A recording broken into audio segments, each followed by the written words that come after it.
প্রশ্ন 2 পুট কি 28 যোগান রেখা কেন ডান দিকে ঊর্ধ্বগামী হয়? জি বি 2016 2020 2023 হিসাব বিজ্ঞান 2019 ফিন্যান্স। অথবা যোগান রেখা বাম থেকে ডান দিকে ঊর্ধ্বগামী হয় কেন? অথবা যোগান রেখা কেন ঊর্ধ্বগামী হয়? যোগান রেখা ডান দিকে ঊর্ধ্বগামী হওয়া বলতে বোঝায় বাজারে কোনো পণ্যের দাম বাড়লে বিক্রেতারা কেন সেই পণ্যটি বেশি পরিমাণে বিক্রি করতে আগ্রহী হন এবং সেই চিত্রটি কেন নিচ থেকে ওপরের দিকে ওঠে। সহজতম ভাষায় বলতে গেলে ব্যবসায়ীদের মূল লক্ষ্য হল লাভ করা। যখন একটি জিনিসের দাম বেড়ে যায় তখন সেটি বিক্রি করলে বেশি মুনাফা হওয়ার সম্ভাবনা তৈরি হয়। এই লাভের আশায় বিক্রেতারা তাদের গুদামে থাকা সব মাল বাজারে ছেড়ে দেন অথবা উৎপাদন বাড়িয়ে দেন। দাম বাড়ার সাথে সাথে বিক্রির পরিমাণ বাড়িয়ে দেওয়ার এই যে ধনাত্মক বা সরাসরি সম্পর্ক, একে যখন আমরা গ্রাফ বা চিত্রে দেখাই তখন রেখাটি বাম থেকে ডান দিকে ওপরের দিকে উঠতে থাকে। এটি মূলত বিক্রেতার উৎসাহ এবং লাভের আকাঙ্ক্ষার একটি গাণিতিক প্রতিফলন। একজন নতুন শিক্ষার্থীর জন্য বিষয়টি এভাবে বোঝা সহজ। মনে করুন আপনি চকোলেট বিক্রি করেন। চকোলেটের দাম যদি 5 টাকা হয় তবে আপনি হয়তো 10টি চকোলেট বিক্রি করবেন। কিন্তু যদি চকোলেটের দাম বেড়ে 10 টাকা হয়ে যায় তবে আপনি চাইবেন আরও বেশি চকোলেট বিক্রি করতে যাতে আপনার লাভ বেশি হয়। এখন আপনি যদি একটি গ্রাফ পেপারে দামকে লম্বালম্বি ই অক্ষ এবং বিক্রির পরিমাণকে আড়াআড়ি 6 অক্ষ বসান তবে দেখবেন বিন্দুগুলো নিচ থেকে ওপরের দিকে যাচ্ছে।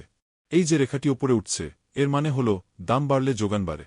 এই সরাসরি সম্পর্কের কারণেই যোগান রেখা সবসময় ওপরের দিকে ধাবিত হয়। প্রদত্ত উত্তরের আলোকে যোগান রেখা ডান দিকে ঊর্ধ্বগামী হওয়ার 10টি সহজ ও বিস্তারিত কারণ বা বৈশিষ্ট্য নিচে নাম্বারিং করে আলোচনা করা হল। 1. দাম ও যোগানের সরাসরি সম্পর্ক।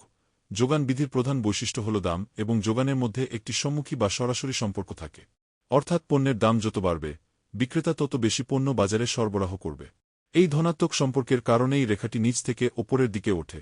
2. মুনাফা বা লাভের সম্ভাবনা বৃদ্ধি। যখন বাজারে কোনো পণ্যের মূল্য বাড়ে তখন উৎপাদনকারীর আয় এবং লাভ হওয়ার সম্ভাবনা অনেক গুণ বেড়ে যায়। এই বাড়তি মুনাফার লোভেই বিক্রেতারা অন্য সব কাজ বাদ দিয়ে ওই নির্দিষ্ট পণ্যটি বেশি করে বাজারে নিয়ে আসেন। 3. উৎপাদন উপকরণের স্থানান্তর। পণ্যের দাম বেড়ে গেলে উৎপাদনকারীরা তাদের জমি, শ্রম ও মূলধন অন্য কম দামি পণ্য থেকে সরিয়ে এনে এই দামি পণ্যটির উৎপাদনে কাজে লাগান। এর ফলে ওই পণ্যটির যোগান দ্রুত বৃদ্ধি পায় এবং রেখাটি ঊর্ধ্বমুখী হয়। 4. ক্রমবর্ধমান প্রান্তিক ব্যয়ের সাথে সমন্বয়ে। উৎপাদন বাড়াতে গেলে একটা সময় পর খরচও বাড়তে থাকে। উৎপাদনকারী তখনই বাড়তি খরচ করে বেশি পণ্য তৈরি করতে রাজি হন যখন তিনি দেখেন যে বাজারে ওই পণ্যের দামও বেশি। তাই বেশি দামেই কেবল বেশি যোগান দেওয়া সম্ভব হয়। 5. নতুন উৎপাদনকারী বা ফার্মের প্রবেশ। বাজারে কোনো জিনিসের দাম অনেক বেড়ে গেলে তা দেখে অন্য ব্যবসায়ীরাও আকৃষ্ট হন। অনেক নতুন নতুন কোম্পানি বা ফার্ম তখন সেই পণ্যটি তৈরি করতে শুরু করে। এই নতুনদের আগমনে বাজারে মোট যোগান বেড়ে যায় এবং রেখাটি ওপরে ওঠে। স্বর বিক্রেতার উৎসাহ ও মানসিকতা। বিক্রেতারা সবসময় সুযোগের অপেক্ষায় থাকেন। দাম বাড়লে তাদের মধ্যে একটি মানসিক উৎসাহ তৈরি হয় যে এখন মাল ছাড়লে বেশি টাকা পাওয়া যাবে। এই ব্যবসায়িক মানসিকতা যোগান রেখাকে ওপরের দিকে ঠেলে দেয়। 7. মজুত মাল বাজারে ছেড়ে দেওয়া। অনেক সময় বিক্রেতারা আগে থেকে মাল মজুত করে রাখেন। যখনই তারা দেখেন যে দাম বাড়ছে তখন তারা আগের মজুত করা মালগুলো বেশি লাভে বিক্রির জন্য বাজারে নিয়ে আসেন। এতে হঠাৎ করে যোগান বেড়ে যায়। 8. উৎপাদন ক্ষমতা বৃদ্ধি ও সম্প্রসারণ। দীর্ঘমেয়াদে যখন দাম বেশি থাকে তখন কোম্পানিগুলো তাদের কারখানার আকার বড় করে এবং বেশি করে লোক নিয়োগ করে। বেশি উৎপাদনের এই চেষ্টা বাজারের মোট যোগানকে বাড়িয়ে দেয়, যা ঊর্ধ্বগামী রেখায় প্রকাশ পায়। 9. বিনিয়োগের অনুকূল পরিবেশ। উচ্চ মূল্য সবসময় বিনিয়োগকারীদের জন্য একটি সবুজ সংকেত। দাম বাড়লে ব্যবসায় বিনিয়োগ করা নিরাপদ ও লাভজনক মনে হয়, যার ফলে বাজারে মালের সরবরাহ বা যোগান ক্রমাগত বাড়তে থাকে। 10. গাণিতিক ও জ্যামিতিক প্রকাশ।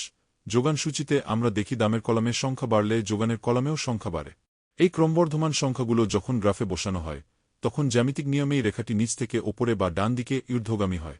আমি কি আপনাকে যোগান রেখা কেন সবসময় ওপরে ওঠে না বা কোনো বিশেষ পরিস্থিতিতে এটি পেছনের দিকে বেঁকে যেতে পারে ব্যতিক্রমসমূহ সে সম্পর্কে আরও বিস্তারিত তথ্য দিয়ে সাহায্য করতে পারি?